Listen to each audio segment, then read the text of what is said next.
যে নামাজকে পরিপূর্ণভাবে ত্যাগ করে সে মুশরিক, সে কাফের। যে সালাত আদায় করে সে মুসলমান, যে সালাত আদায় করে না সে কাফের। জেনে বুঝে ইচ্ছায় স্বেচ্ছায় সজ্ঞানে সালাত পড়ে না, এই দুই শ্রেণীর মানুষ কাফের, সরাসরি কাফের। কোন জায়গায় কোরআনের একটি আয়াত অথবা রাসূলুল্লাহর হাদিস দেখাতে পারবেন না যে বেনামাজি মুসলিম এই কথাটি আছে।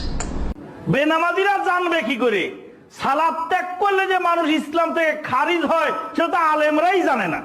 সালাত যে ব্যক্তি আদায় করে না সে কি কাফের? হাদিসের ভাষায় যে সালাত ছেড়ে দিল সে কাফের, সে কুফরি করল। ইবনে মাজা প্রথম খণ্ড 1079 নম্বর হাদিস।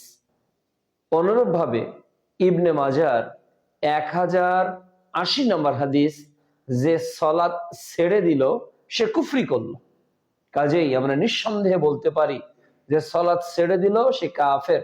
তবে ব্যক্তিকে উল্লেখ করে কাফের বলা যাবে না, অমুক কাফের তমুক কাফের, বরং বলতে হবে যে সালাত ছেড়ে দিল সেই কাফের, সেই কুফরি করলো।